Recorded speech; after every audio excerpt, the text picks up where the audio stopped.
In the world of elite military training, some stories begin with triumph. This isn't one of them. This is the story of Elena Gomez, a woman who was told she'd never have what it takes to be a sniper. A woman who was dismissed, ridiculed, and ultimately failed out of one of America's most prestigious marksmanship programs. But sometimes, the people who fail the test are exactly the ones who understand what really matters. And on a cold December morning in Washington, D.C., when the vice president's life hung in the balance, Elena Gomez would prove that being wrong about the test and being wrong about the mission are two very different things. Before we jump back in, tell us where you're tuning in from, and if this story touches you, make sure you're subscribed, because tomorrow, I've saved something extra special for you. The bus wheezed to a stop outside Camp Ridgemont's main gate at 0530 hours, its diesel engine coughing black smoke into the crisp Montana morning.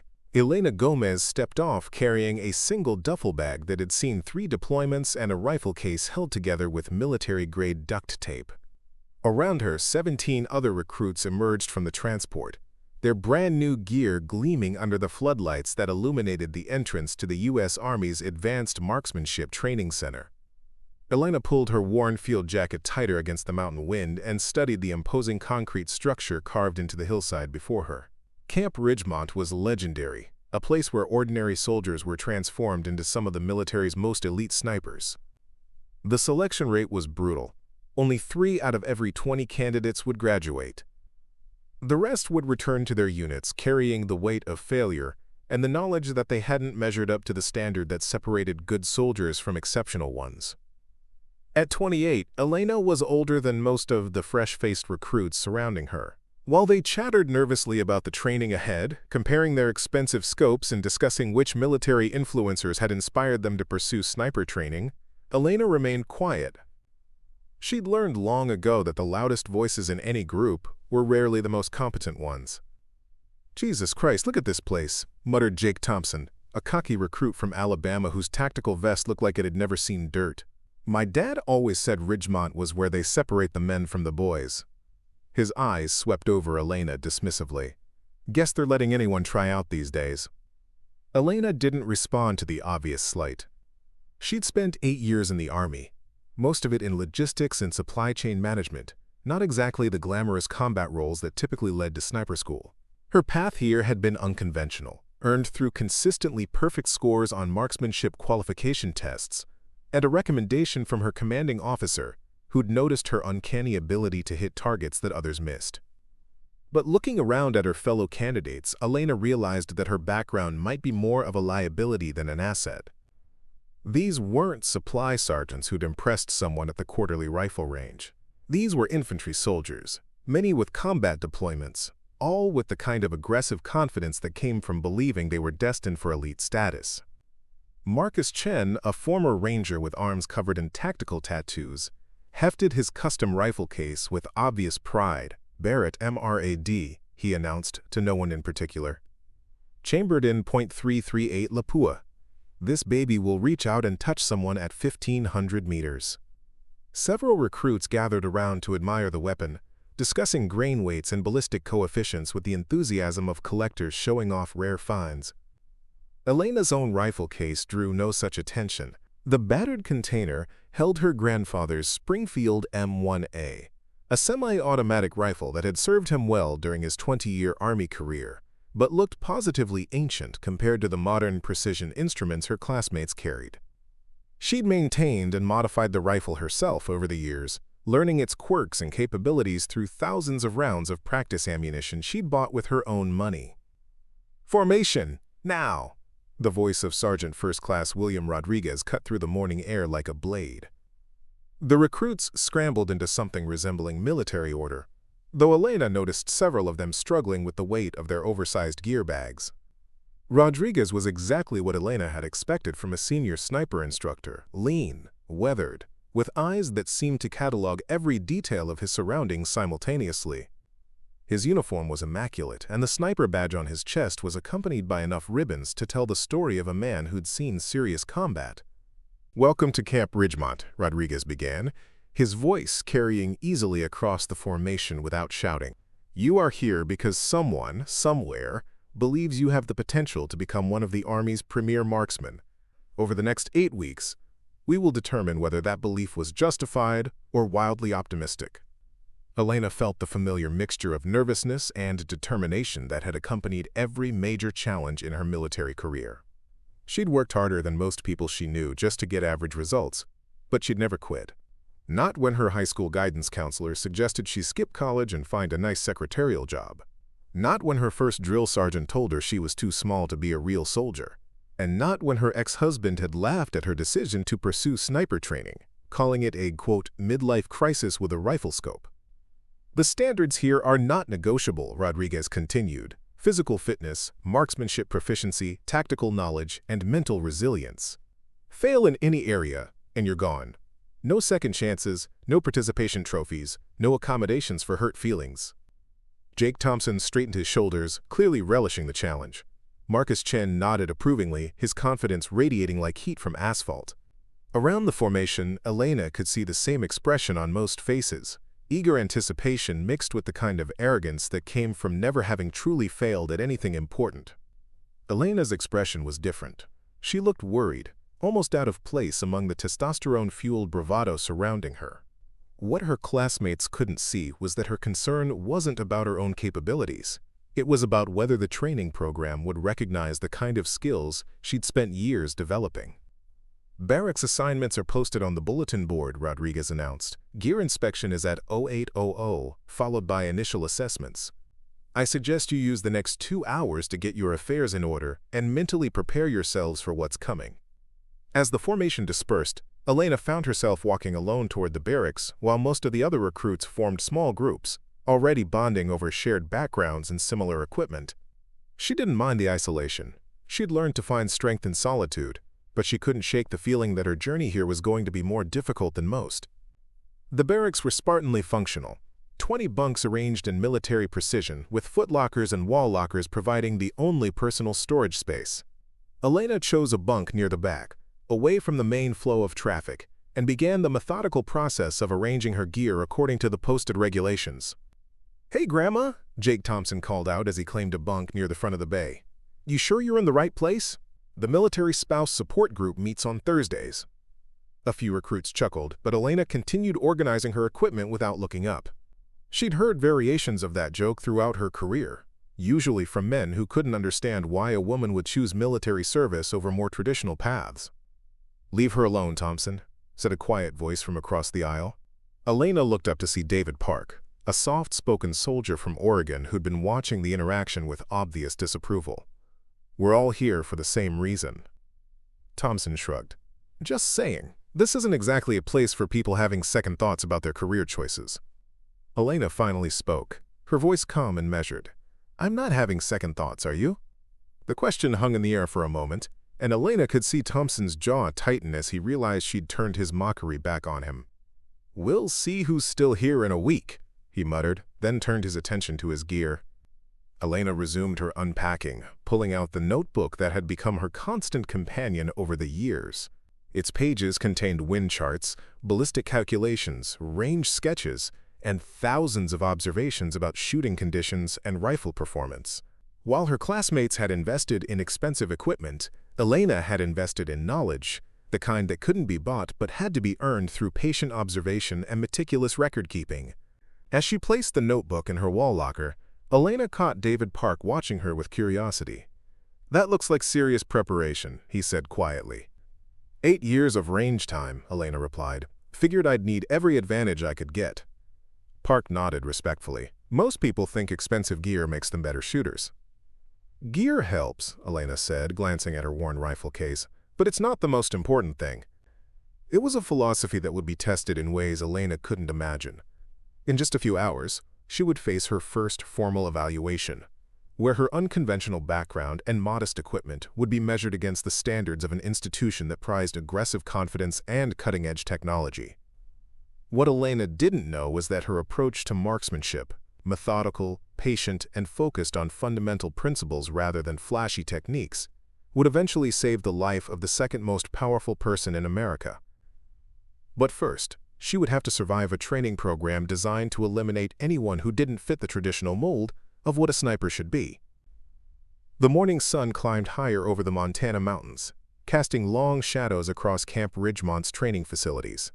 In a few hours, Elena Gomez would take her first steps toward either vindication or failure. The woman who'd been underestimated her entire career was about to discover whether quiet competence could overcome institutional bias and whether being different was a weakness to be corrected or a strength waiting to be recognized. Preparing and narrating this story took us a lot of time, so if you are enjoying it, subscribe to our channel. It means a lot to us. Now, back to the story. The gear inspection at 0800 hours revealed everything Elena had feared about Camp Ridgemont's priorities. Sergeant First Class Rodriguez moved down the line of recruits with the precision of a Swiss clockmaker, examining each candidate's equipment with an eye for detail that bordered on obsessive. But Elena quickly realized that the inspection wasn't just about functionality. It was about conformity to an unspoken standard of what a professional sniper should look like. Marcus Chen stood at attention as Rodriguez examined his Barrett MRAD, the instructor's weathered hands running over the rifle's carbon fiber stock and precision machine components. Excellent choice, Chen. This platform has proven itself in theater. What optic are you running? Schmidt and Bender PM2, Sergeant. 5 to 25 power with illuminated reticle.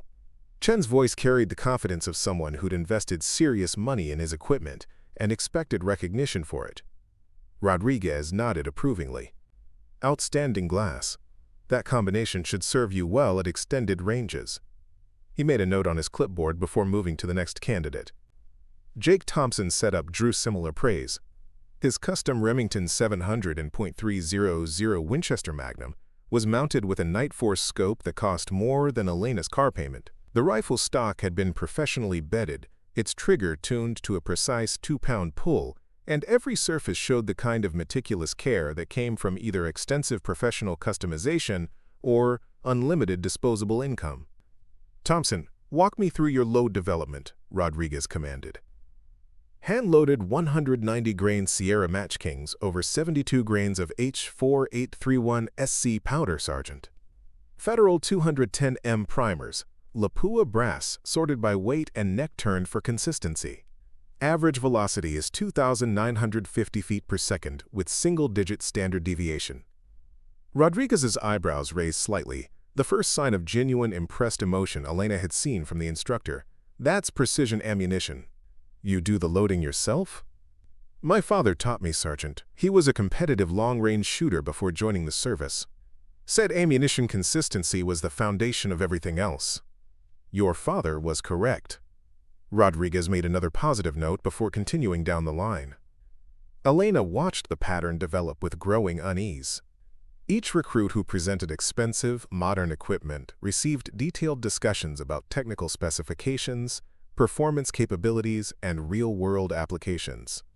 Rodriguez clearly knew his business, and he responded to candidates who demonstrated serious investment in their craft, both financial and intellectual. When Rodriguez reached Elena's position, the atmosphere shifted noticeably. Her Springfield M1A lay across her bunk, its parkerized finish showing the honest wear of decades of use. The wooden stock bore the small dings and scratches that came from actual field use rather than cosmetic aging, and the scope mounted above the action was functional rather than impressive. Rodriguez lifted the rifle, his expression neutral, but Elena could sense his assessment. M1A platform, he said, his tone carrying neither approval nor criticism. Not standard issue for precision work. What's your effective range with this setup? 800 meters, Sergeant, depending on conditions. Elena kept her voice steady, though she was acutely aware of the other recruits listening to the exchange. Depending on conditions, Rodriguez repeated. What conditions would limit you at that range? Elena had prepared for this question, knowing her equipment would draw scrutiny. Wind primarily, Sergeant. The .308 cartridge loses velocity faster than larger calibers, making wind drift more significant at extended range. Also, the semi-automatic action isn't quite as precise as a bolt gun for ultimate accuracy. Rodriguez nodded slowly. So you're aware of your equipment's limitations. What's your longest confirmed hit with this rifle? 720 meters, Sergeant. Moving target, crosswind conditions. This drew Rodriguez's full attention. Moving target at 720? What kind of target? Elena hesitated, knowing her answer would sound unimpressive compared to the combat stories she'd heard other recruits sharing. Coyote, Sergeant. On my family's ranch in Texas, it was harassing livestock. A few barely suppressed chuckles came from the other recruits. Jake Thompson's smirk was particularly obvious, and Elena could practically hear him thinking about farm girls playing with Daddy's rifle. But Rodriguez's response surprised everyone. Coyote at 700 meters in wind, that's not an easy shot, regardless of platform. What was your hold? 12 inches lead, 4 inches into the wind, Sergeant. Had to account for the animal's irregular movement pattern. Rodriguez made a note on his clipboard, though Elena couldn't tell if it was positive or negative. We'll see how you translate field experience to military applications. Move to your ammunition. Elena opened her ammo box, revealing rows of commercially manufactured .308 Winchester rounds. They weren't hand-loaded precision cartridges like Thompson's, but they were high-quality match ammunition that she'd tested extensively for consistency. Federal gold medal match, 168-grain Sierra Match Kings, Elena reported. Not custom loads, but I verified performance out to my effective range. Rodriguez examined a few cartridges, checking for obvious defects or inconsistencies. Store-bought ammunition limits your precision potential. Why not develop custom loads?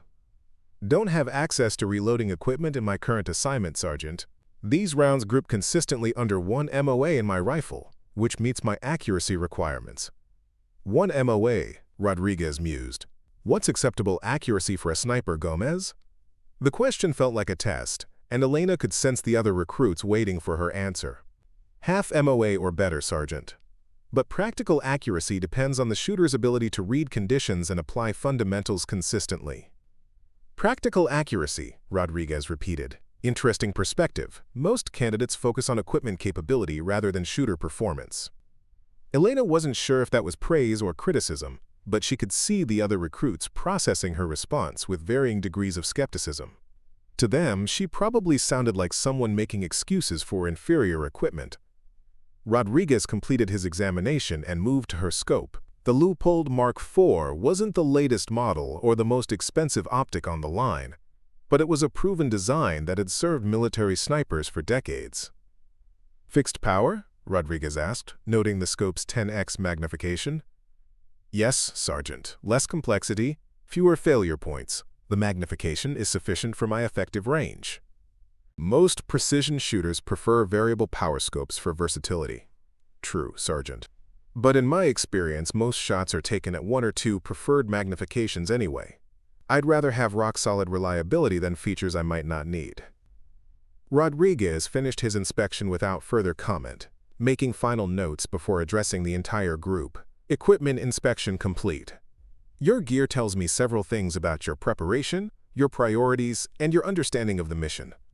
Some of you have invested heavily in high-end platforms that represent the current state-of-the-art in precision shooting. Others have chosen more traditional approaches with proven track records.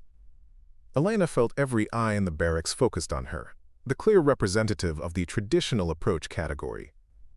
What matters more than your equipment, Rodriguez continued, is your ability to employ it effectively under stress, in adverse conditions, against targets that don't stand still in perfect weather. Over the next 8 weeks, we'll discover who understands that distinction and who's been confusing expensive gear with actual capability. The announcement of the training schedule that followed revealed the true nature of Camp Ridgemont's standards. Physical training began each day at 0500 with a 5-mile run through mountain terrain, followed by calisthenics that would challenge experienced athletes. Academic instruction covered advanced ballistics, meteorology, range estimation, and tactical employment principles. Practical exercises included unknown distance shooting, moving target engagement, and stress-fire scenarios designed to simulate combat conditions. But it was the performance standards that truly revealed the program's philosophy. To graduate, candidates needed to demonstrate consistent accuracy at ranges up to 1,200 meters, hit moving targets at 800 meters, and maintain precision while wearing full combat equipment after extensive physical exertion. The time limits were aggressive, reflecting the military's emphasis on rapid target engagement in dynamic situations. Speed and precision, Rodriguez emphasized during the final briefing. In combat, you get one chance to make the shot that matters. Hesitation kills not just you, but the people counting on you for protection. This program will teach you to shoot fast, shoot straight, and shoot under conditions that would break most soldiers. Elena listened to the standards with growing concern. Her methodical approach to shooting, developed over years of patient practice and careful observation, seemed fundamentally at odds with the program's emphasis on rapid engagement. She excelled at taking careful, deliberate shots with plenty of time to read conditions and calculate holds. But snap shooting at moving targets while exhausted and under time pressure, that was exactly the opposite of everything that had made her successful. As the briefing concluded and the recruits dispersed to prepare for the next day's training, Elena found herself questioning whether she truly belonged at Camp Ridgemont. The standards weren't just high. They were designed for a specific type of shooter with specific capabilities that might not align with her strengths. David Park approached her as she was reviewing her notebook. "Heavy thoughts?" he asked quietly. Elena looked up from her wind charts and ballistic tables. "Just trying to understand what they're really looking for here." "Fast shooters," Park replied simply. "Aggressive, confident, quick to engage. The kind of snipers who can keep up with fast-moving infantry operations." "What about accuracy? Doesn't that matter?" Park glanced around to make sure they weren't overheard. "Of course it matters. But they assume accuracy comes naturally to anyone good enough to get here. What they're really measuring is your ability to be accurate under pressure, in a hurry, when everything's going wrong." Elena nodded, understanding the logic but worrying about the implications. Her accuracy had always depended on careful preparation and methodical execution. Strip away the time to think and calculate, add physical stress and artificial urgency, and she wasn't sure her skills would translate. What Elena couldn't know was that her concerns about the program's standards were exactly the kind of thinking that would eventually save the vice president's life. Sometimes the most valuable skill isn't the ability to shoot quickly under pressure. It's the wisdom to recognize when slowing down and taking the careful shot is the only option that matters. But first, she would have to survive a training program designed to eliminate anyone who couldn't adapt to its aggressive, time-driven methodology. The first week of training at Camp Ridgemont had been a brutal education in military precision shooting, but it was Friday's qualification exercise that would determine who stayed and who packed their bags. The Mountain Valley Range stretched out before the candidates like a proving ground designed by someone who understood that real combat rarely offered ideal conditions. Elena stood at firing position 12, her Springfield M1A loaded and ready, watching the morning mist cling to the valley floor 400 meters below. The targets were scattered at distances ranging from 300 to 1,000 meters, each one designed to test a different aspect of precision marksmanship. But unlike civilian shooting competitions where candidates could take their time and fire when ready, this exercise operated under strict military timing protocols. "Listen up, candidates," Staff Sergeant Patricia Wells announced through the range PA system. Wells served as the primary marksmanship instructor and had a reputation for being harder than Chinese arithmetic when it came to shooting standards. "You have exactly 90 seconds per target engagement. Miss your time window, and that's a 0 score regardless of accuracy. Miss more than 2 targets total and you're done." Questions? Elena felt her stomach tighten. 90 seconds sounded generous until you factored in target acquisition, range estimation, wind reading, and the complex ballistic calculations required for precision shooting at unknown distances. For someone who typically spent several minutes analyzing conditions before taking important shots, the time pressure represented a fundamental challenge to everything she'd learned about marksmanship. Jake Thompson, positioned 3 lanes to her left, looked supremely confident as he adjusted his custom Remington's bipod.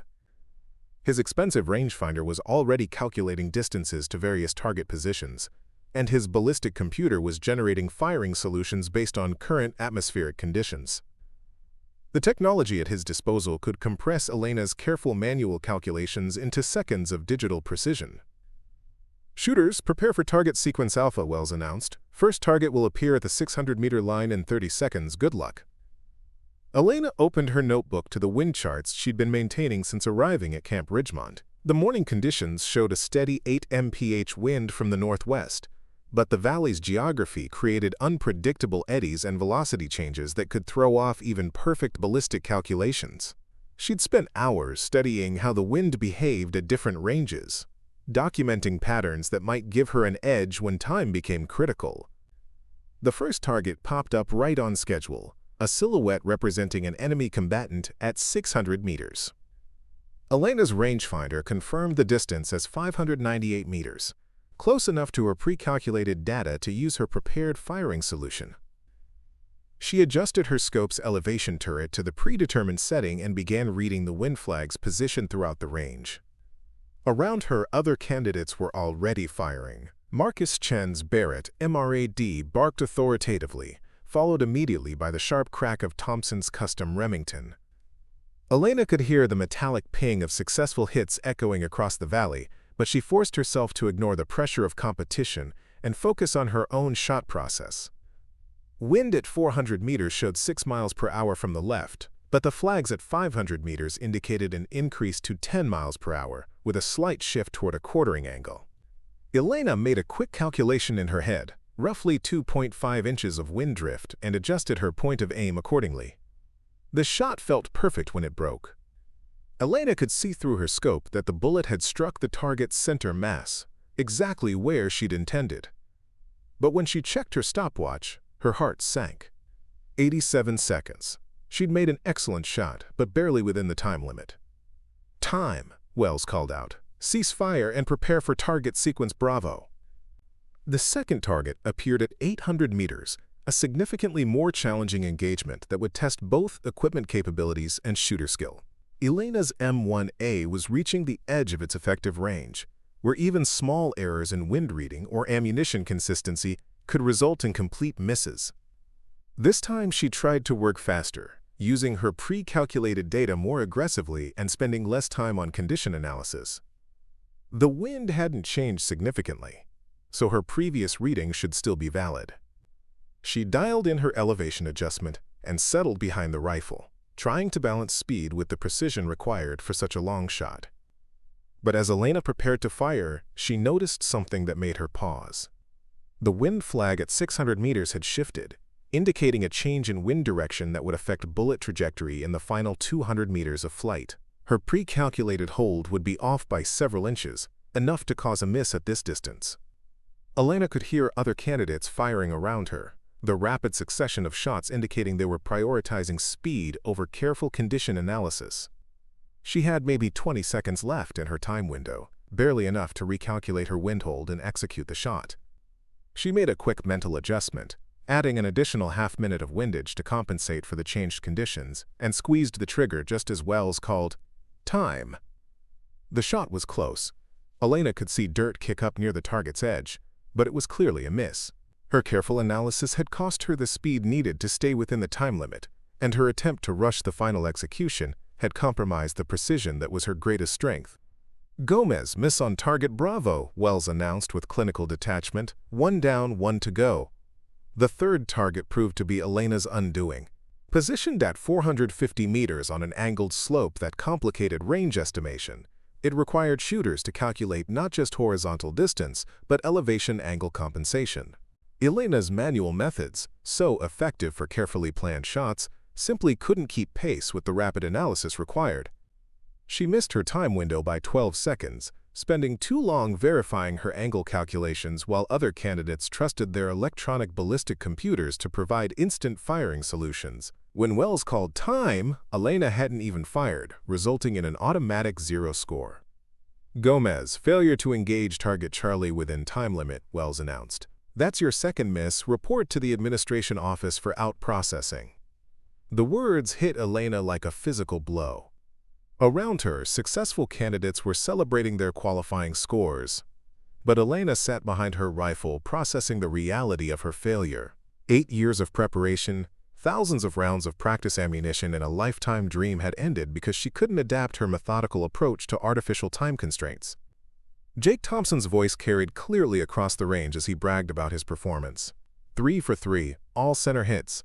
Told you expensive gear makes a difference. His comment was clearly directed at Elena, the candidate whose old-school equipment had proven inadequate when speed mattered.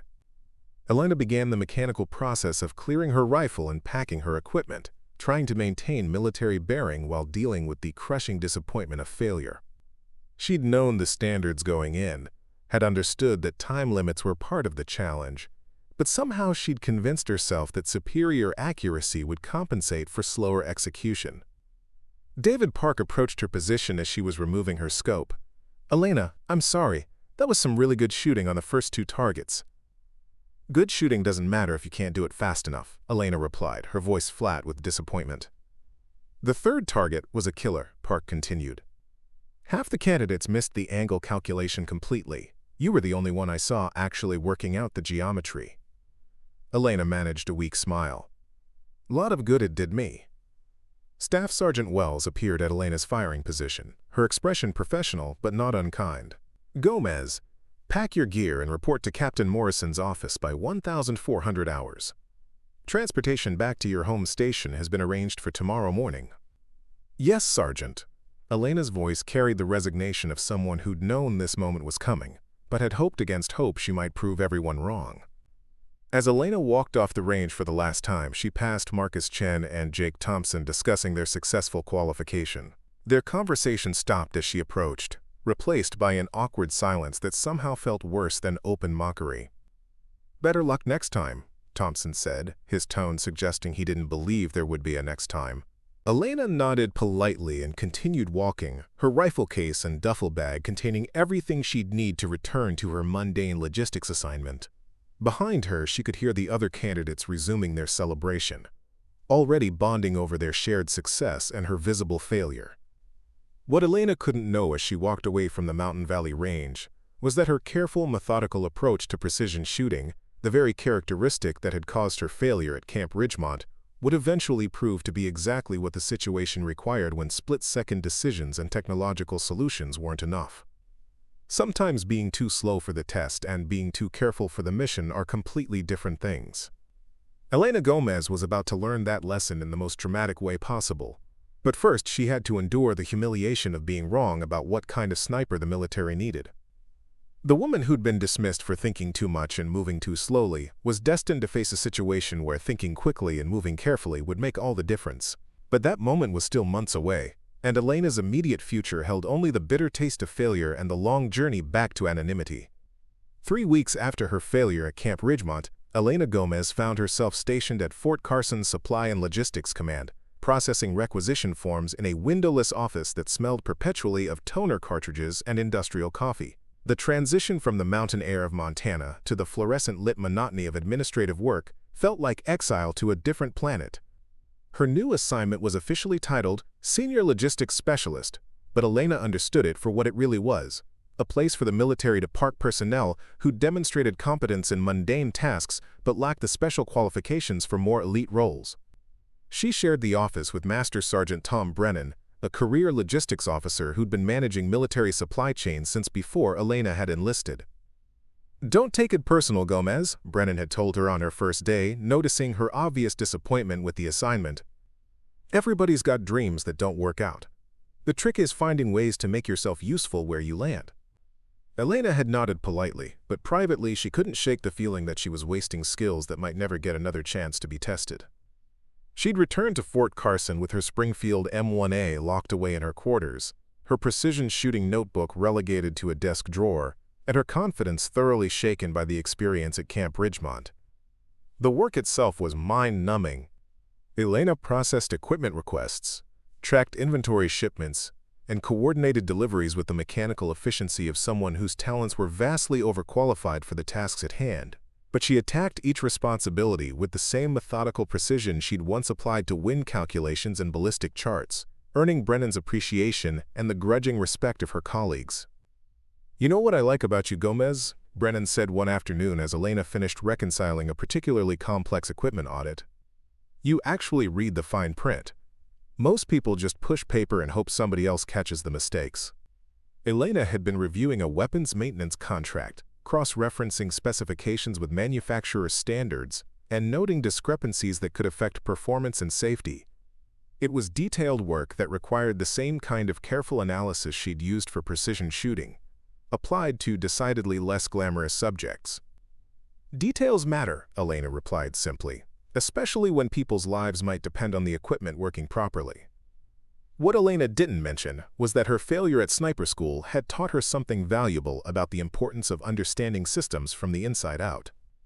She'd been so focused on becoming an elite marksman that she'd never fully appreciated how much the effectiveness of snipers depended on the logistics network that kept them supplied, equipped, and supported. Her first real glimpse into this hidden world came when she was assigned to process an urgent equipment request from the 3rd Special Forces Group. The requisition was for specialized optics, custom ammunition, and precision rifle components, exactly the kind of high-end gear she'd seen at Camp Ridgemont. As Elena worked through the paperwork, she began noticing patterns that troubled her. Several requests included items that were backordered for months, meaning Special Forces snipers were deploying with equipment that wasn't their first choice. Other requisitions showed repeated orders for replacement parts, suggesting reliability problems with certain manufacturers. Most concerning were the ammunition requests. Elena's background in precision shooting allowed her to recognize that some units were requesting match-grade ammunition in quantities that suggested they were having accuracy problems, requiring more rounds to achieve mission objectives. "Brennan," Elena said one afternoon, showing him a series of requisitions from different sniper units, "I'm seeing some concerning patterns in these equipment requests."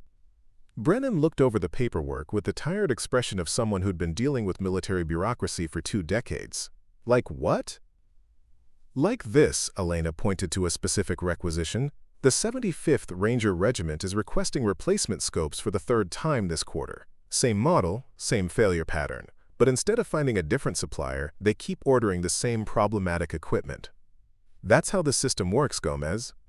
Units request what they're authorized to have, suppliers provide what they're contracted to deliver, and everybody hopes it works out." Elena frowned. "But what if it's not working out? What if snipers are missing critical shots because their equipment is failing at the worst possible moments?" "Then that's a problem for people way above our pay grade," Brennan replied. "Our job is to process the paperwork correctly and get the equipment delivered on time." But Elena couldn't let it go.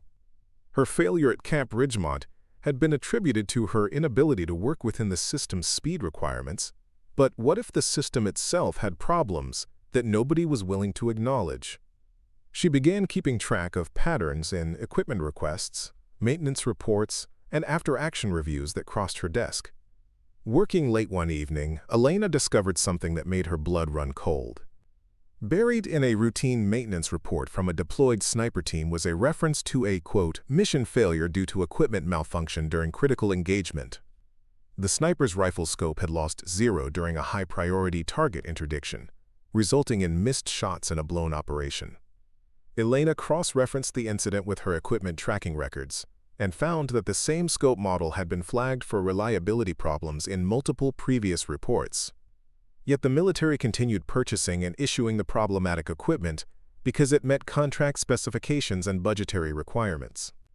"This is insane," Elena muttered to herself, staring at the evidence spread across her desk. Snipers were being set up for failure by a procurement system that prioritized cost and compliance over actual performance in combat conditions. She began documenting everything she found, using the same meticulous approach she'd applied to wind charts and ballistic data. Her notebook, once filled with shooting fundamentals, now contained detailed analyses of equipment failure rates, supplier performance metrics, and correlations between gear problems and mission outcomes. The scope of the problem was staggering. Elena discovered that many of the high-tech solutions celebrated at Camp Ridgemont were failing at alarming rates in actual combat conditions. Electronic rangefinders were vulnerable to moisture and temperature extremes. Ballistic computers required software updates that weren't available in remote deployment locations. Custom ammunition performed inconsistently when exposed to the storage conditions typical of forward operating bases. Meanwhile, older, simpler equipment, like Elena's Springfield M1A and fixed power scope, continued functioning reliably, despite being dismissed as outdated by modern training programs. Elena's investigations caught the attention of Colonel Sarah Mitchell, Fort Carson's deputy commander for logistics, during a routine briefing about supply chain efficiency. Elena had been asked to present data on equipment turnaround times, but she couldn't resist including her findings about reliability patterns. "Specialist Gomez," Colonel Mitchell said after reviewing Elena's presentation, "these failure correlations you've identified, where did this analysis come from?" "Personal initiative, ma'am. I've been tracking patterns in equipment requests and maintenance reports to better understand how our supply chain affects operational readiness. Colonel Mitchell studied the charts Elena had prepared with obvious interest. This suggests systematic problems with our procurement standards. Equipment that looks good on paper but fails under operational stress. Yes, ma'am. I believe we're optimizing for specifications rather than performance. That's a serious allegation, Specialist. Do you have recommendations? Elena had been hoping for this question. Yes, ma'am. I think we need to involve operators with actual field experience in the procurement process. People who understand how equipment performs under real combat conditions, not just laboratory testing. Colonel Mitchell made notes as Elena spoke, clearly intrigued by the analysis. Have you shared these findings with anyone else? No, ma'am. I wasn't sure if it was appropriate for someone in my position to raise these concerns. Specialist Gomez, identifying systematic problems that affect mission success is exactly appropriate for someone in your position. I want you to prepare a comprehensive report on these findings. Can you have it ready by next Friday? Elena felt a surge of excitement that she hadn't experienced since her days preparing for sniper school. Yes, ma'am, absolutely. As Colonel Mitchell left the briefing room, Elena realized that her exile to logistics might not be the dead end she'd assumed. Her methodical approach to analysis, combined with her understanding of precision shooting requirements, had revealed problems that pure logistics specialists might miss. Master Sergeant Brennan found her working late that evening, surrounded by equipment reports and failure analysis charts. Heard you impressed the colonel today, he said with approval. Just doing my job, Elena replied, though she was clearly energized by the work. No, Gomez, you're doing everybody else's job too. Most people in logistics just move boxes from point A to point B. You're actually thinking about whether the boxes contain what people need to stay alive. Elena looked up from her charts. Maybe that's what I was supposed to be doing all along. Maybe so, but don't expect the people who built this system to thank you for pointing out its problems. Elena nodded, understanding the warning but knowing she couldn't stop now. Her failure at Camp Ridgemont had taught her that she didn't fit the mold of what the military thought it needed. But her work in logistics was revealing that what the military thought it needed and what actually worked in combat might be two very different things. The woman who'd been dismissed for being too careful and too slow was discovering that careful analysis and methodical investigation could save more lives than fast shooting and expensive equipment. She just didn't know yet how dramatically that principle would be tested when the vice president's life hung in the balance. 6 months into her logistics assignment, Elena Gomez had become Fort Carson's unofficial expert on sniper equipment performance, though few people outside the supply chain knew her name. Her comprehensive report on equipment failure patterns had caught the attention of the Pentagon's Defense Logistics Agency, leading to a classified assignment that would change everything she thought she knew about military operations. The secure briefing room in Building 1217 was windowless and sterile, designed for conversations that couldn't risk electronic surveillance. Colonel Mitchell sat across from Elena with a folder marked "Classified Eyes Only" spread between them, containing intelligence reports that painted a disturbing picture of American sniper effectiveness in recent operations. What I'm about to show you doesn't leave this room, Colonel Mitchell said, her voice carrying the weight of someone sharing information that could end careers. The Defense Intelligence Agency has been tracking sniper mission outcomes across all theaters of operation, and the data suggests problems that go far beyond equipment failures. Elena studied the reports with growing alarm. Mission success rates for sniper operations had been declining steadily over the past 2 years, despite increased training budgets and more advanced equipment. The pattern was subtle enough that individual units might not notice, but when analyzed across the entire military, it revealed a systematic degradation in precision shooting effectiveness. Ma'am, these numbers show that our snipers are missing critical shots at a rate that's significantly higher than historical averages, Elena observed, her analytical mind immediately recognizing the implications. Exactly, and here's what's really troubling. The missed shots are happening at ranges that should be well within our capabilities. We're not talking about extreme long-range engagements. These are failures at 400 to 800 meters, distances that properly trained snipers should handle routinely. Elena cross-referenced the mission data with her equipment failure analysis, looking for correlations between specific gear problems and operational outcomes. What she found made her stomach tighten with understanding. Colonel, I think I see the connection. Look at this pattern. Units equipped with the electronic ballistic computers show higher failure rates than units using traditional methods. The technology is creating dependencies that break down under field conditions. Colonel Mitchell leaned forward, studying Elena's analysis with obvious interest. Explain that theory. Elena pulled out her notebook, now thick with months of detailed observations about equipment performance and procurement patterns. The modern training programs, like the one at Camp Ridgemont, are teaching snipers to rely on electronic systems for calculations that experienced marksmen used to do manually. When those systems fail, and they fail frequently in combat environments, the shooters don't have the fundamental skills to compensate. So you're saying we're training people to be dependent on technology rather than teaching them to be independent problem solvers? Yes, ma'am. And there's more. Elena turned to a section of her notebook filled with detailed charts and graphs. I've been analyzing the backgrounds of snipers involved in mission failures versus those with successful outcomes. There's a clear pattern. Snipers with traditional training backgrounds, especially those who learned fundamental skills before being exposed to advanced technology, have significantly higher success rates. Colonel Mitchell studied the data with the expression of someone realizing that a fundamental assumption might be wrong. This suggests that our most advanced training programs might actually be making snipers less effective, not more. That's my assessment, ma'am. We're optimizing for controlled range conditions rather than real-world operational flexibility. What Elena had discovered through months of painstaking analysis was that the military's emphasis on speed and technology in sniper training was creating operators who excelled in predictable environments, but struggled when forced to adapt to unexpected conditions. The electronic aids that made them faster on the range became critical failure points in combat. Colonel Mitchell closed the classified folder and looked directly at Elena. Specialist Gomez, I'm assigning you to a special project. The Pentagon wants an independent assessment of our sniper training and procurement programs. You'll have access to classified performance data from all branches of service and the authority to interview personnel at any level. Elena felt her heart race with excitement and apprehension.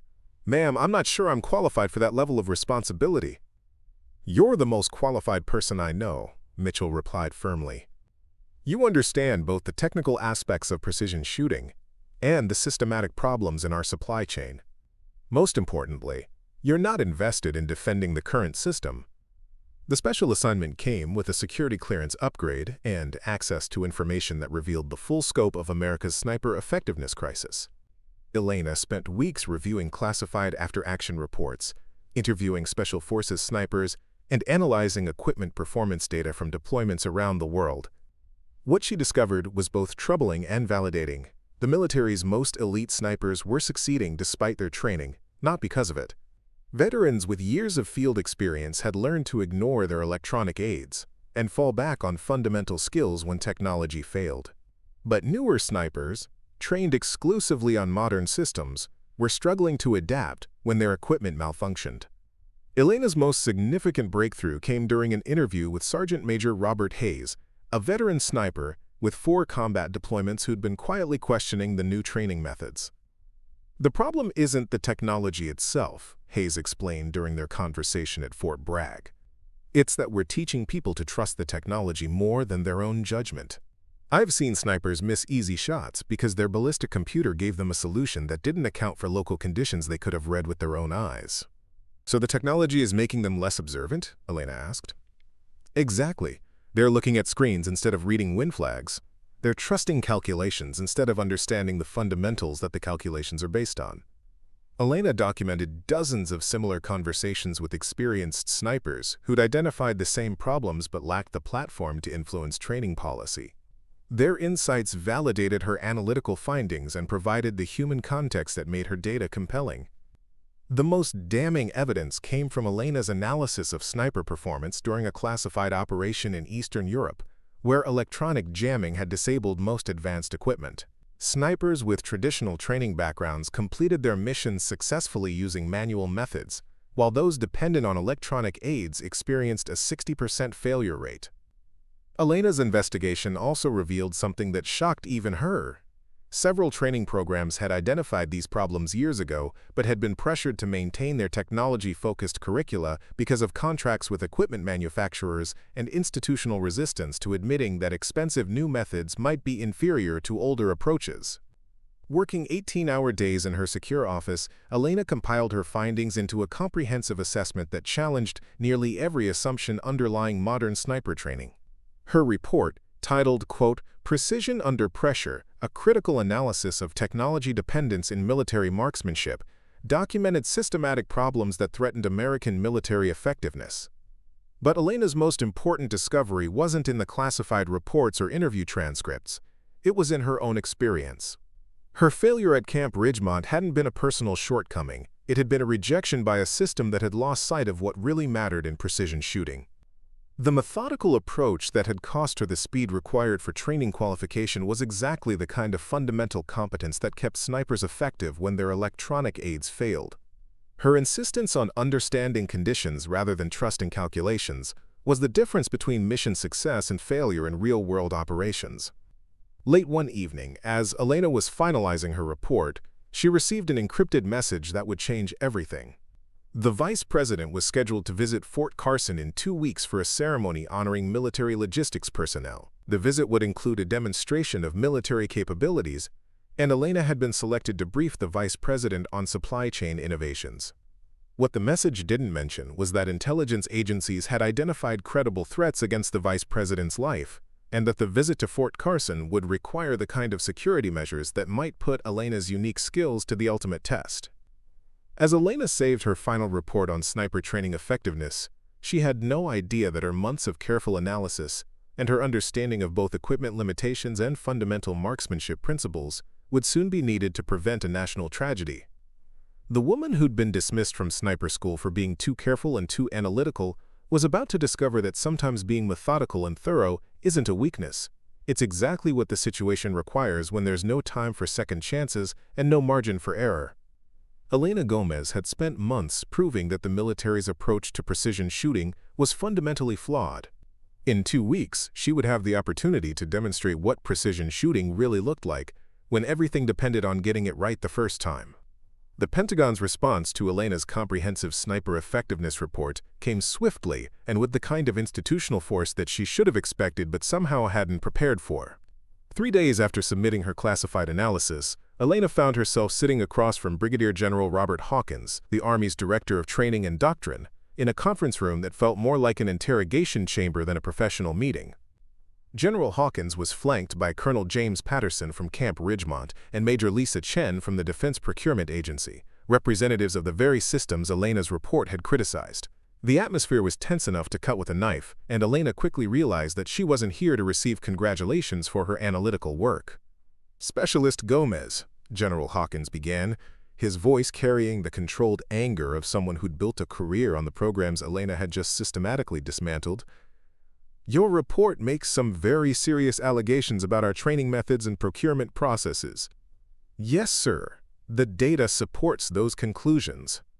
"The data," Colonel Patterson interjected, "that you compiled while working in a logistics position without any formal authority to conduct such an investigation."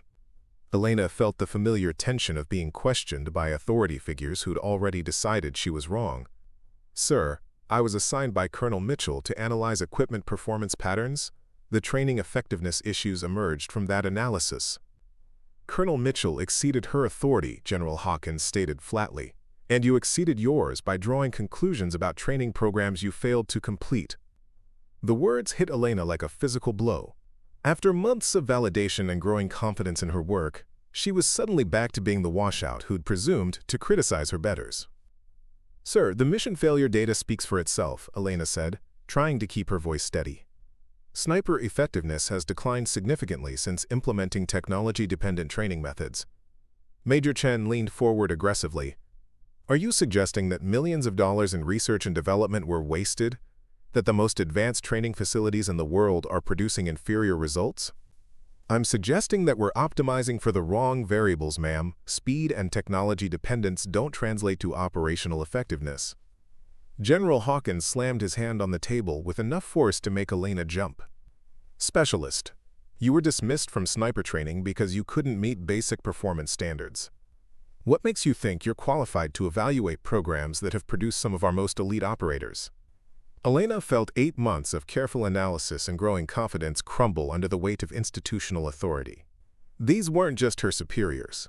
They were the architects of the system she'd criticized, and her report threatened not just their methods but their professional reputations.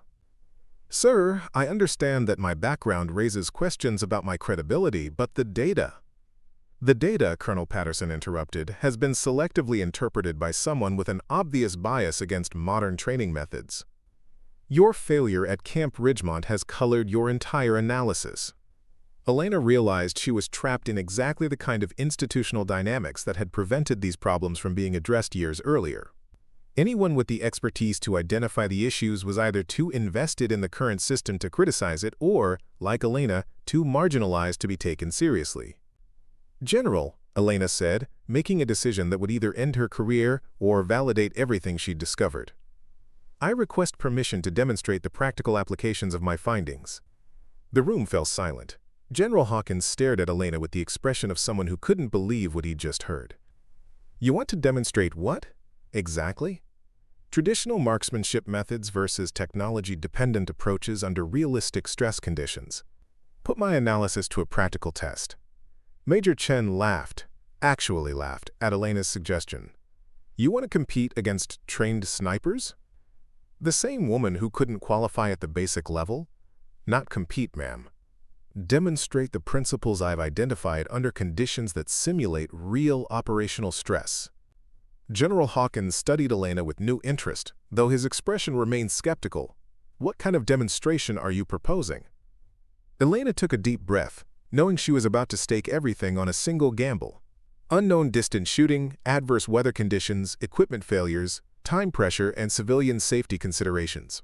The kind of scenario where electronic aids fail and fundamental skills determine success or failure. Colonel Patterson's response was immediate and dismissive. "This is ridiculous. We're not going to validate a failed candidate's theories by setting up some kind of elaborate shooting exhibition."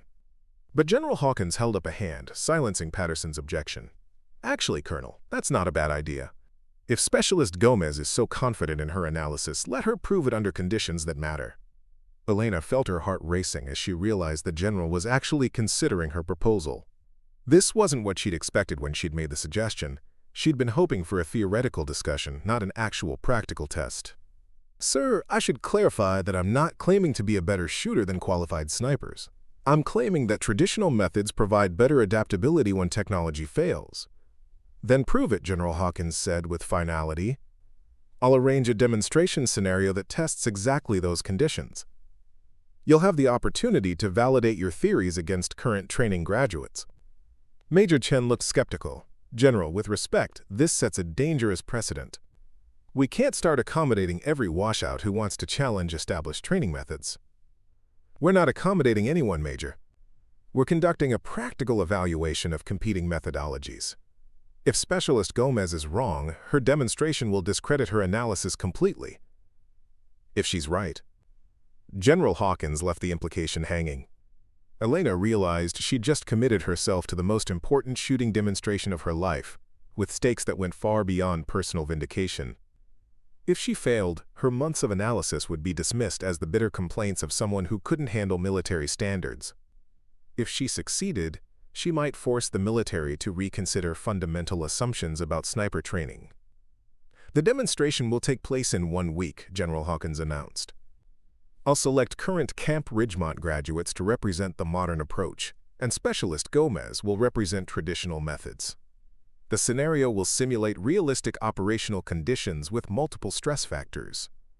Colonel Patterson made one final attempt to derail the plan. "General, this is highly irregular. We're risking the credibility of our entire training program based on the complaints of a failed candidate." "No, Colonel, we're testing whether our training program produces the kind of adaptability we need in real operations. If our methods are sound, the results will validate them conclusively." As the meeting concluded, Elena found herself both exhilarated and terrified by what she'd set in motion. She'd successfully challenged the system, but now she had to back up her analysis with performance that would be scrutinized by some of the military's most senior leadership.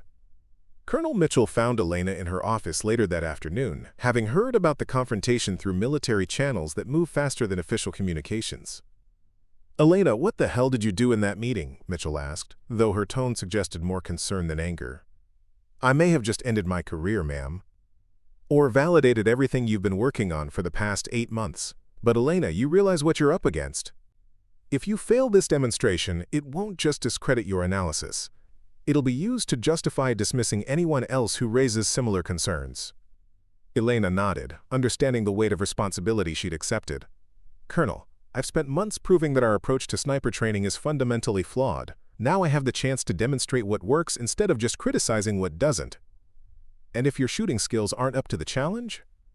Elena pulled out her notebook, thick with months of detailed observations and calculations. Then I'll have learned something important about the difference between understanding a problem and being able to solve it. As Elena prepared for the most important week of her military career, she couldn't know that the demonstration General Hawkins was planning would be interrupted by events that would test her skills in ways no training scenario could simulate. The Vice President's visit to Fort Carson was still scheduled. Intelligence agencies had identified escalating threats, and Elena's confrontation with military leadership had put her exactly where she needed to be when crisis struck. Sometimes challenging the system isn't about proving you're right. It's about positioning yourself to be useful when being right becomes a matter of life and death. Elena Gomez had just guaranteed that when the moment came, she would be ready to demonstrate that some problems can't be solved with technology and time limits, but require the kind of careful, methodical approach that institutions often dismiss until they desperately need it. December 14th dawned crisp and clear at Fort Carson, with the kind of pristine mountain air that made everything seem possible. Elena had spent the past week preparing for her demonstration against Camp Ridgemont graduates, but the scheduled event would never take place. Instead, this Tuesday morning would test her skills in ways that no training scenario could have prepared her for. Vice President Katherine Reynolds arrived at Fort Carson at 0930 hours aboard Air Force Two, accompanied by a security detail that included Secret Service agents, military countersnipers, and enough communications equipment to coordinate a small war. The visit was intended to highlight the military's logistics innovations, with Elena scheduled to brief the Vice President on supply chain improvements that had enhanced operational readiness across all branches of service. Elena stood in the secure briefing room, her presentation materials spread across the conference table, when the first signs of trouble began. Special Agent Michael Torres, the Secret Service detail leader, received a priority message through his encrypted communications system that made his professional composure crack visibly. "Ma'am, we need to modify the schedule," Torres said to Vice President Reynolds, with the kind of controlled urgency that suggested serious problems. "Intelligence has identified an imminent threat to this location." Elena watched the Vice President's reaction with interest. Katherine Reynolds was known for her calm demeanor under pressure, a quality that had served her well during 20 years in Congress before accepting the vice presidency. She didn't panic, but Elena could see the sharp intelligence in her eyes as she processed the implications. "What kind of threat, Agent Torres?" the vice president asked. "Sniper threat, ma'am. We have credible intelligence indicating an assassination attempt planned for today's event. The threat assessment suggests multiple shooters with advanced capabilities." Elena felt her blood turn cold. After months of analyzing sniper effectiveness and equipment failures, she was suddenly facing the real-world application of everything she'd studied. This wasn't a training exercise or a theoretical discussion. Someone was planning to use precision shooting skills to kill the Vice President of the United States. Colonel Mitchell, who had been coordinating the logistics briefing, immediately began implementing security protocols. "Agent Torres, we can move the Vice President to the secure bunker facility. It's designed to withstand any external threat." "Negative," Torres replied. "Our intelligence suggests the threat actors have detailed knowledge of base security procedures. The bunker location may be compromised." Elena studied the tactical situation with the analytical mind she'd developed over months of equipment analysis. Fort Carson was spread across thousands of acres of Colorado terrain, with elevated positions that could provide sniper hides at ranges extending beyond 1,500 meters. The base's mountain setting, which made it ideal for training, also created countless opportunities for long-range assassination attempts. "Agent Torres," Elena said, surprising everyone by inserting herself into the conversation, "what do we know about the threat actors' capabilities and equipment?" Torres looked at Elena with the skeptical expression of someone wondering why a logistics specialist was asking tactical questions. "Why do you need to know?" Colonel Mitchell intervened quickly. "Agent Torres, Specialist Gomez is our leading expert on sniper equipment and effectiveness. Her analysis might be relevant to understanding the threat. Elena pulled out her notebook, the same worn collection of observations and calculations that had become central to her work. If we understand their likely equipment and methods, we can predict their most probable shooting positions and engagement ranges. Torres consulted his secure tablet, weighing operational security against the potential value of Elena's input. Intelligence suggests professional-level equipment and training, possibly foreign operators with access to advanced precision shooting technology. Elena felt a chill of recognition. Advanced technology in sniper operations usually meant the kind of electronic systems she'd been analyzing: ballistic computers, electronic rangefinders, and precision ammunition that performed well under controlled conditions but had specific vulnerabilities. Abilities. Agent Torres. The electronic systems they're likely using have predictable failure modes. Weather conditions, electronic interference, and equipment malfunctions can significantly degrade their effectiveness. Meaning what exactly? Elena moved to the window, studying the weather conditions with the practiced eye of someone who'd spent years reading environmental factors for precision shooting. Meaning their advantages disappear if we can force them to operate outside their optimal parameters. Vice President Reynolds had been listening to the exchange with obvious interest. Specialist Gomez, are you suggesting we can neutralize a sniper threat by manipulating environmental conditions? Not neutralize, ma'am, but potentially disrupt their capabilities enough to create opportunities for counteraction. Special Agent Torres received another priority message that made his face tighten with concern. Ma'am, the threat timeline has accelerated. We have visual confirmation of suspicious activity at multiple elevated positions around the base perimeter. Elena's mind raced through the tactical implications. Professional snipers with advanced equipment, multiple positions, coordinated timing. This was exactly the kind of complex threat that traditional security responses might not handle effectively. Agent Torres, what's the status of your counter-sniper teams? Torres hesitated before answering.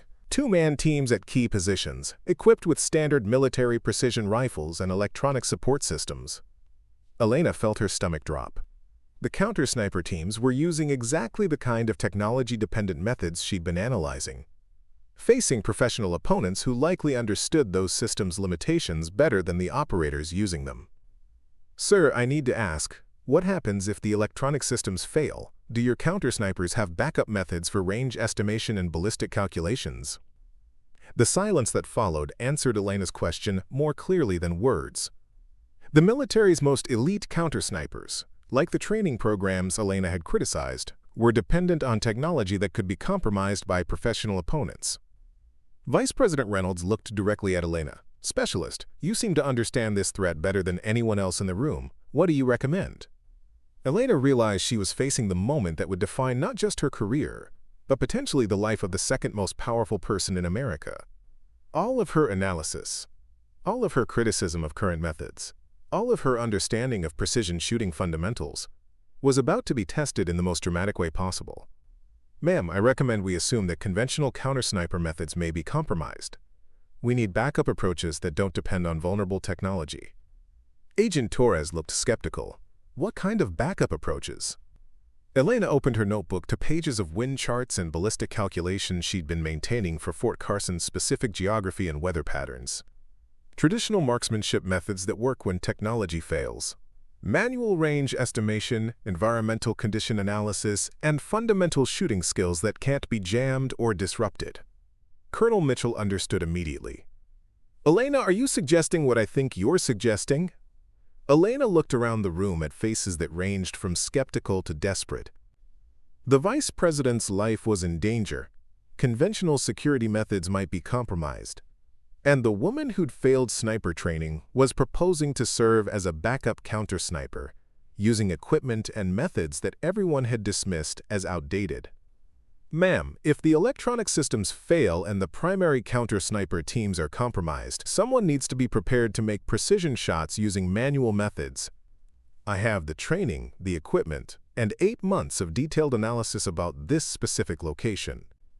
Vice President Reynolds studied Elena with the calculating gaze of someone who'd spent decades making life-and-death decisions in Congress and the executive branch. Agent Torres, what's your assessment of this proposal? Torres looked uncomfortable with the entire situation. Ma'am, Specialist Gomez isn't a qualified sniper. Using unauthorized personnel for protective operations violates every protocol we have. But if the protocols fail, the vice president asked pointedly. Elena stepped forward, knowing this was her moment to either prove everything she'd learned or fail spectacularly when it mattered most. Ma'am, I may have failed sniper school, but I've spent 8 months studying why conventional methods fail under real-world conditions. If we're facing professional opponents who understand our standard procedures, maybe we need someone who operates outside those standards. The secure communication system crackled with an urgent message that made Torres's face go pale. Ma'am, we have confirmed movement at 3 separate sniper positions. The threat is imminent and coordinated. We need to make a decision now. Vice President Reynolds looked at Elena one final time. Specialist Gomez, if I authorize this, can you protect American lives using methods that don't depend on technology that might be compromised? Elena felt the weight of everything she'd learned, everything she'd analyzed, and everything she'd believed about precision shooting crystallize into a single moment of absolute clarity. Yes, ma'am, I can. What happened next would be studied in military academies and Secret Service training programs for decades to come. Elena Gomez, armed with her grandfather's Springfield M1A and 8 months of meticulous analysis about Fort Carson's ballistic conditions, positioned herself in Building 1847's communications tower, a location that provided sightlines to the 3 confirmed sniper positions while remaining outside the assassin's predicted field of view. The morning air at 1,200 feet elevation carried the crisp bite of Colorado winter, with steady winds from the northwest at 12 miles per hour and temperature dropping as cloud cover moved across the Cheyenne Mountain complex. Elena opened her worn notebook to the pages she'd filled with environmental data specific to this exact location, cross-referencing atmospheric conditions with the ballistic performance charts she'd developed through months of careful observation. Through her fixed-power Leupold scope, Elena could see the tactical situation unfolding with deadly precision. 3 professional snipers had established positions at ranges of 650, 890, and 1,100 meters from the vice president's scheduled route. Their locations demonstrated sophisticated planning. Each position offered clear sightlines while providing concealment and multiple escape routes. Elena's radio crackled with updates from Special Agent Torres, who was coordinating the counter-sniper response from the Secure Command Center. Overwatch 1, do you have eyes on Target Alpha? Negative, came the response from the primary counter-sniper team. Electronic systems are experiencing interference. Rangefinder and ballistic computer are showing error codes. Elena felt a chill that had nothing to do with the December weather. Her analysis had predicted this exact scenario. Professional opponents using electronic warfare techniques to disable the technology-dependent systems that American snipers relied on. Overwatch 2 status report, Torres called. Same problem here, equipment malfunction across all electronic platforms. We're effectively blind beyond 400 meters. Elena keyed her radio with hands that were steady, despite the magnitude of what was about to happen. Command, this is Gomez. I have visual confirmation of all 3 targets and viable shooting solutions using manual methods. Torres's voice carried the strain of someone dealing with a tactical nightmare. Gomez, you're not authorized for engagement. Maintain observation only. But Elena could see what Torres couldn't from his command bunker. The assassins were beginning their final preparations, adjusting their own electronic systems, and preparing to engage the vice president's motorcade as it moved between buildings. In approximately 3 minutes, Vice President Catherine Reynolds would be exposed during her transfer from the secure briefing facility to the armored vehicle that would take her to Air Force 2. Elena's scope settled on the nearest target, positioned behind a maintenance building at 650 meters. Through the magnification, she could see the professional setup, advanced rifle, electronic optics, and the kind of methodical preparation that indicated serious training. But she could also see something the assassin couldn't. His position was partially exposed to the wind patterns Elena had been studying for months. The crosswind at that location would be approximately 15 miles per hour based on the flag positions Elena could observe, creating a drift of roughly 8 inches at 650 meters for most high-velocity cartridges.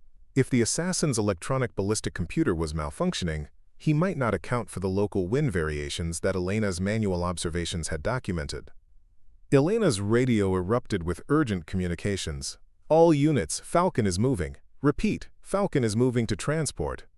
Through her scope, Elena watched Vice President Reynolds emerge from the secure building, surrounded by Secret Service agents, but still vulnerable during the 50-meter walk to her armored vehicle. This was the moment the assassins had been waiting for, and Elena could see the first sniper adjusting his position for the shot. Elena made the decision that would define the rest of her life. Using calculations she'd performed thousands of times in training, but never under conditions where failure meant the death of the vice president, she dialed her scope's elevation turret to the precise setting her ballistic charts indicated for 650 meters under current atmospheric conditions. The wind was steady but not uniform. Elena could see variations in the flag patterns that indicated velocity changes at different distances. Her notebook contained detailed observations about how wind behaved in this specific valley, data that no electronic system could provide, and that she'd accumulated through patient observation rather than technological shortcuts. Elena settled behind her rifle with the calm that came from absolute preparation. Her breathing slowed to match her heartbeat, her finger found the familiar curve of the trigger, and her scope's crosshairs steadied on a target that was preparing to assassinate the second most powerful person in America. The first assassin's rifle was beginning to track toward the vice president's position when Elena's shot broke. The 168-grain Sierra Match King bullet traveled 650 meters in approximately 0.75 seconds, arriving with surgical precision at exactly the moment the assassin was preparing to fire. Elena's bullet struck the enemy sniper's rifle scope, destroying his optics and sending fragments into his face that rendered him immediately incapable of continuing the engagement. Elena immediately transitioned to the second target at 890 meters, a significantly more challenging shot that would test every skill she'd developed over 8 years of precision shooting. This assassin was positioned behind a concrete barrier that provided almost complete concealment, but Elena had identified a narrow gap that offered a shooting solution if she could thread a bullet through an opening less than 12 inches wide. The ballistic calculation for 890 meters required Elena to account for bullet drop, wind drift, and the effect of elevation on air density. Her notebook contained the precise data she needed, developed through months of shooting at various ranges around Fort Carson under different atmospheric conditions. Elena adjusted her scope and settled into the shooting position, knowing that this shot would be at the absolute limit of her rifle's effective capability. The Springfield M1A wasn't designed for extreme precision at nearly 900 meters, but Elena understood the weapon's characteristics better than any gunsmith. She'd fired thousands of rounds through this rifle, learning its quirks and capabilities until she could predict its performance under any condition. The second assassin was beginning to reposition after hearing Elena's first shot, when her second bullet arrived with devastating accuracy. The shot struck the enemy sniper's center mass, eliminating the threat permanently and demonstrating that traditional marksmanship skills could be more effective than advanced technology when applied with sufficient knowledge and preparation. Elena's radio exploded with communications as the tactical situation shifted dramatically. "Command, this is Overwatch 3. We have 2 confirmed hits on hostile snipers. Unknown friendly shooter is engaging with extreme effectiveness." Special Agent Torres's voice cut through the radio chatter with obvious amazement. "Gomez, did you just eliminate 2 professional assassins with a rifle that everybody said was obsolete?" Elena was already transitioning to the third target at 1,100 meters, the most distant and challenging shot of her life. "Confirmed, Command. Third target is still active and poses immediate threat to Falcon." The third assassin had responded to the elimination of his partners by accelerating his own timeline. Through her scope, Elena could see him preparing for a desperate shot at the vice president, who was still exposed during her movement to the armored vehicle. At 1,100 meters, Elena was pushing her equipment and her skills beyond their documented limits. The Springfield M1A's effective range was generally considered to be 800 meters, and Elena had never attempted a precision shot at this distance under operational conditions. But her months of analysis had taught her that effective range wasn't just about equipment. It was about the shooter's ability to understand and compensate for every variable that affected bullet trajectory. Elena opened her notebook one final time, referencing the ballistic charts she developed for extreme range shooting. The bullet drop at 1,100 meters would be approximately 38 inches, requiring her to aim nearly 3 feet above her actual target. The wind drift would be even more complex, as the bullet would spend nearly 1.3 seconds in flight, traveling through multiple wind zones with different velocities and directions.